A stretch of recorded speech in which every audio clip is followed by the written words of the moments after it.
Assalamualaikum warahmatullahi wabarakatuh. Saya Sheila Oktaviana, NIM B100-180-257, mata kuliah Ekonometrika, kelas K, Prodi Manajemen Fakultas Ekonomi dan Bisnis, Universitas Muhammadiyah Surakarta. Di sini saya akan menjelaskan tentang contoh kasus SPSS regresi linier berganda. Berikut adalah data yang telah saya siapkan dari Microsoft Excel, yaitu permintaan mobil penumpang di Amerika Serikat tahun 1971 sampai tahun 1986. Di sini variabel Y adalah mobil penumpang baru terjual dalam ribuan tidak disesuaikan musiman. Untuk variabel X1, mobil baru, indeks harga konsumen tahun 1967 sama dengan 100, tidak disesuaikan musiman. Untuk variabel X2, indeks harga konsumen, semua item, semua konsumen perkotaan tahun 1967 sama dengan 100, tidak disesuaikan secara musiman. Untuk variabel X3, personal disposable income, miliaran dolar, tidak disesuaikan dengan variasi musim.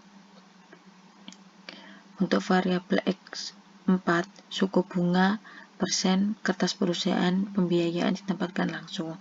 Untuk variabel X5, tenaga kerja sipil yang dipekerjakan dalam ribuan, tidak disesuaikan dengan variasi musim.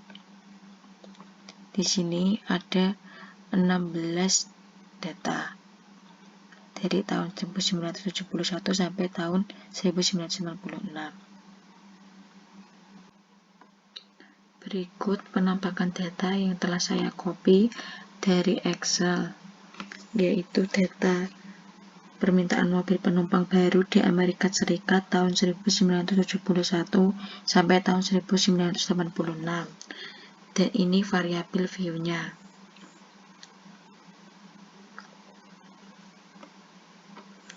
Kemudian kita analisis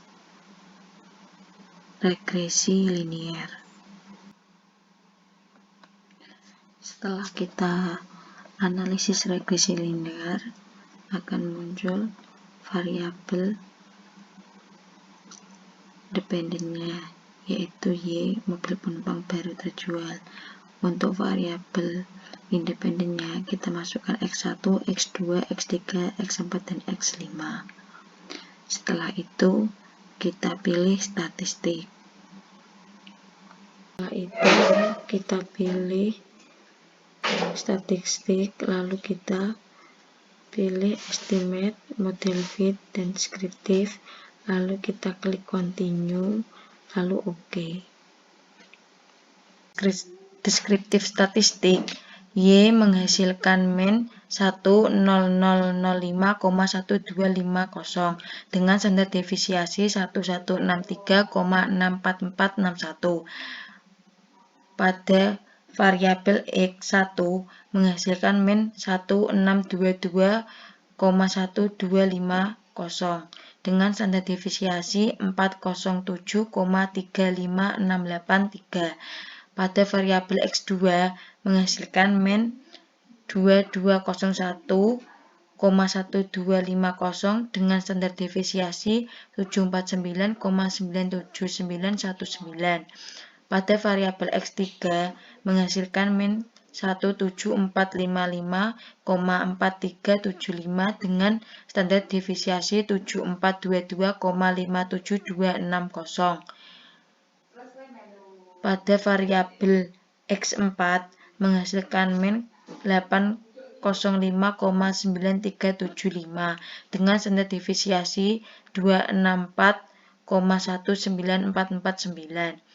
Dan pada variabel X5 menghasilkan min 94792,3125 dengan standar deviasi 9256,42068.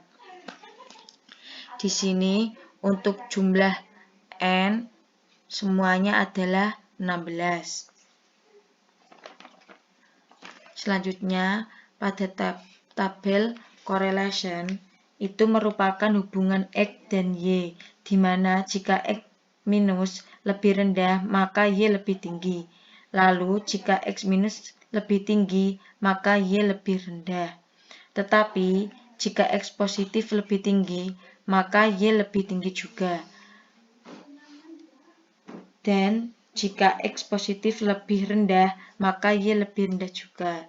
Di variabel X1 mendapatkan hasil korelasi min 0,066, maka Y-nya rendah atau korelasinya rendah. Untuk X2 mendapatkan hasil korelasi min 0,097, maka korelasinya juga rendah. Untuk X3 mendapatkan hasil korelasi 0,005, maka korelasinya juga rendah. Pada variabel X4 mendapatkan hasil korelasi min 0,543, maka korelasinya rendah. Pada variabel X5 mendapatkan hasil korelasi 0,044, maka korelasinya juga rendah. Pada tabel signifikasi 1, X1-nya mendapatkan hasil 0,404, maka hasil korelasinya sedang. Pada variabel X2 mendapatkan hasil 0,361, maka korelasinya juga sedang. Pada variabel X3 mendapatkan hasil 0,493. Di sini korelasinya juga sedang. Pada variabel X4 mendapatkan hasil 0,015, maka hasil korelasinya rendah. Pada variabel X5 mendapatkan hasil 0,436. Di sini maka hasil korelasinya sedang. Selanjutnya kita lanjut pada tabel variabel enter. Dengan metode enter, semua variabel ada dari X1 sampai dengan X5.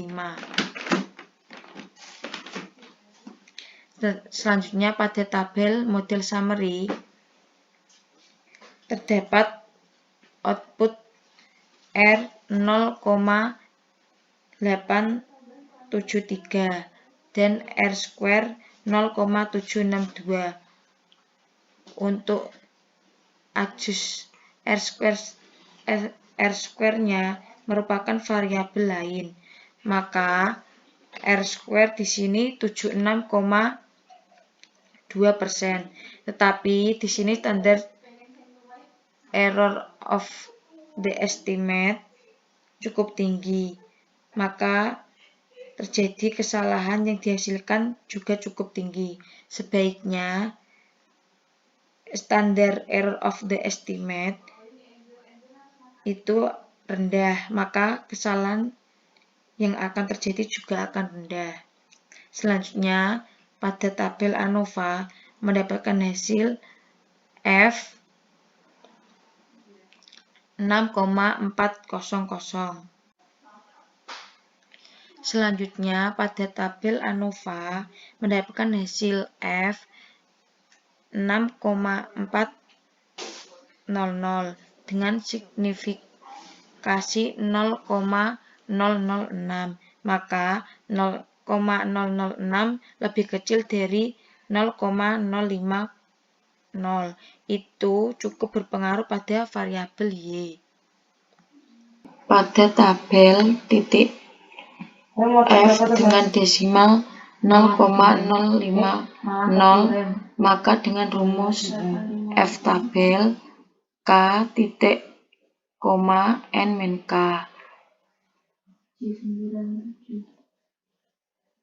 dengan K15, N16 min 5.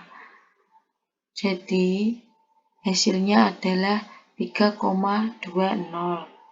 F hitung pada SPSS, hasilnya adalah 6,387.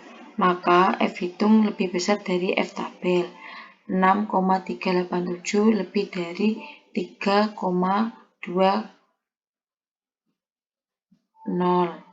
Jadi dapat disimpulkan hipotesis diterima.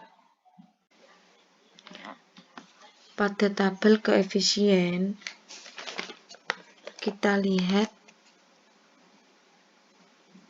hasil signifikasi semua variabel independennya.